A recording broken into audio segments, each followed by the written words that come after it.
What's up, nerds? My name is Cory Bergeron, and you are watching Cory Bergeron Recordings. This is part 3 of a 3-part video series, so I will leave a link to parts 1 and 2 in the description below. Please be sure to watch them before watching this video because there are things that I'm going to be talking about that may or may not make sense without watching those first 2 videos. So go watch those and then come back to this video. So picture this, I'm in Hamilton, Ontario at the ARC Recording Studios with a producer named Julius Juice Butty, who is known for recording records for Protest the Hero, Alexisonfire, and City and Color, just to name a few. And he is re-recording 3 songs that I recorded with my friends in a band called Heavy Hearts. Those 3 songs that he's re-recording, I took from start to completion, and we wrote a couple of them in the studio. So it's really interesting, or it's a really unique experience to have someone else kind of re-record those songs. When it was initially brought up to me, I knew that it was a beautiful opportunity to learn something. So let me talk about 5 things that I learned from this entire experience. So the first thing that I want to talk about is his approach to the actual recording. Julius has a very organic approach, and he didn't use any tricks that I haven't seen or used before, and he wasn't using any gear that I haven't seen or used before. He was recording real drums, real guitars through real guitar amps, also having the guitar player sitting in front of the guitar amps, which kind of changes the vibe and the approach a little bit. I think what was interesting most about this is that sometimes you make it up in your head that other people out there are using, different tools or whatever to create the sounds that they create, but the reality is that that is not true. And this experience kind of amplified that. Julius has a great attention to detail. A couple things that stood out to me were taking a sample of the drums at the start of the recording session after the drum tech had come in and tuned up the drums to ensure that throughout the tracking process, as the skin stretches a little bit, as the drummer's beating away on it, we can always tune it back to the way that the drum was tuned at the start to ensure that throughout all the takes that the drum tuning, the shells, are all consistently tuned throughout the takes. He also measured out his room mics, which is something that I think is important, measuring out your room mics and your overheads to ensure that they are in phase with your snare drum. But on top of that, something that he did that I think is really wise, a really small detail, is that he put a little piece of tape underneath where the room mics were sitting. So in the case that someone bumps a microphone, which did happen, you have a really, really quick way of just putting it back in place without, having to give it too much thought or remeasure it or just saying whatever and trying to throw it back to where it was. And lastly, another thing that stood out to me was just kind of his approach to dialing in sounds. When I'm working, I like to work quick. Julius definitely has a little bit more of a laid-back approach, a little bit more patience, but he is very heavy-handed with the physical tools that he has at his disposal. So he's shooting out between preamps, between microphones, doing some heavy EQ on the way in, compressing, whatever, and really taking some time to assure that it's coming in correctly instead of trying to fix it in post. I think throughout the entire experience, I only saw him pull up one plugin. It was like a UAD LA2A emulation, and it was just to kind of gently compress some clean guitars to get them to sit. But he is definitely a lot more on the organic side and making sure that the sound coming in is the way it should sound, which is cool. So number 2. Another notable thing about Julius, and I kind of touched on it a little bit with some of my points in point 1, is that he's a really patient man.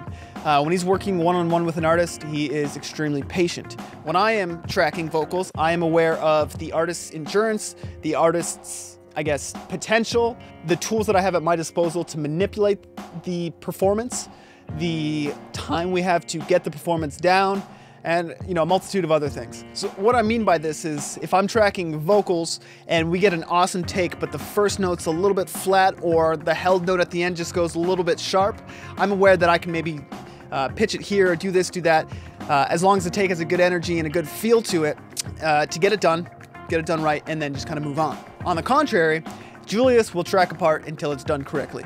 He can sit there and say, that was pretty good, it's a little sharp here.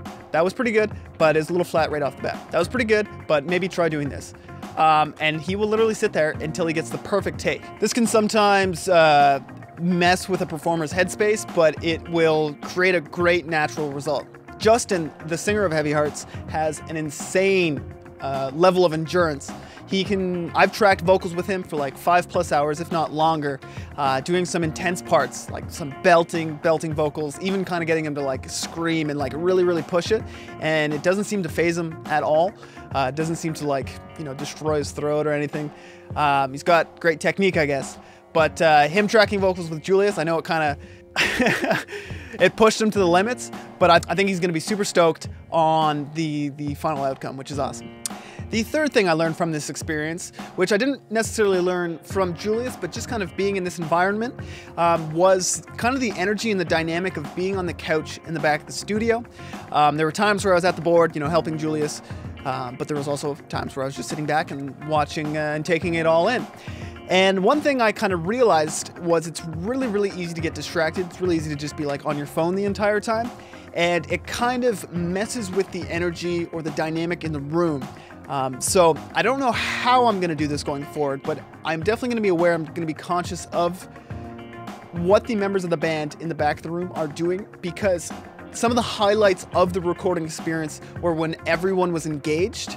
So I got to find an interesting way of keeping everyone, you know, off their phones and kind of focus on the projects, because that's where you get a lot of really cool interaction and everyone's kind of, you know, working together. So yeah, being aware of kind of the energy and the other members of the band, and just making sure that you know, the room is, everyone's focused on making a killer product. So number four is kind of a cool, special one for me, and it's just seeing how Julius treated and I guess respected me as a producer and as an engineer as well. So on day one, when we first got in there, we started doing pre-production and we were working on the songs, and I had a couple ideas that I thought would be cool to try out, and I started voicing them. And I could tell from the get-go that, you know, he had an equal amount of respect for me that I had for him, which was really cool. And really quickly on, we kind of started co-producing the songs together. And yeah, that's not the way that I saw it happening going into the experience, but that's kind of how it played out, and it was really, really cool. I'm obviously confident in my abilities, but it was nice to kind of see the respect from someone that's been doing this for, you know, 10, 15, 20 years longer than I have, and being able to, you know, work alongside and be treated like an equal, which was, yeah, it was pretty cool. And then another little interesting experience was on the first day of guitar tracking.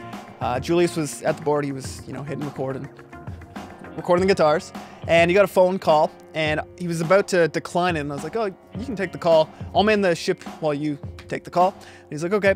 So I, you know, hopped in the hot seat, and I was recording guitars on Nuendo, which is a program that I've never used before, but all I had to know was how to hit the record button, stop it, and do the talk back. And the phone call lasted maybe 5 minutes, and we tracked a bunch of guitars, and it was cool.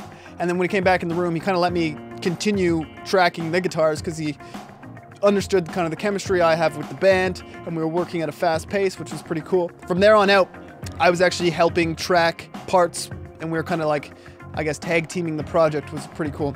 So I guess, as I mentioned, the whole thing that was cool about that, I've said cool 1,000 times, it was cool to have him respect me as another producer, as a, I guess, a colleague, and yeah, it's pretty special. So number 5 is, I think, the biggest takeaway from this whole experience.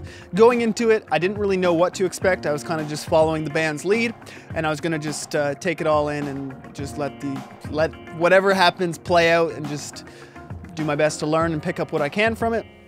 And I think what I took away most is that it was more so a reassuring process. And what I mean by that is, Julius wasn't using any techniques or any industry secrets or any tools that I don't have access to, or that I've never used before, or that I don't know. So that's reassuring, knowing that, you know, what I'm doing is what someone that's been doing this their entire life is doing. And on top of that, Julius has a family. He's got a wife, he's got a couple kids. He owns his own recording studio that's, you know, immaculate, it's gorgeous. And he continues to make his living off recording music. If I could chalk up this experience to be one thing, it would be reassuring. If I continue down the path and making good decisions, hopefully one day I can end up in a position similar to Julius, and you know, be able to have some sort of balance in life, be able to have a family, be able to have a recording studio. That would be really cool. Anyways, that is the end of this video, and I guess the end of the series. Thank you, Heavy Hearts, for inviting me out to be a part of this. Thank you, Julius, for welcoming me into the studio and letting me do my thing in there, and being just an overall cool dude. If you like this video, please subscribe, drop a like, comment, all those things. Let me know what's on your mind, and I will see you in the next video. Bye bye.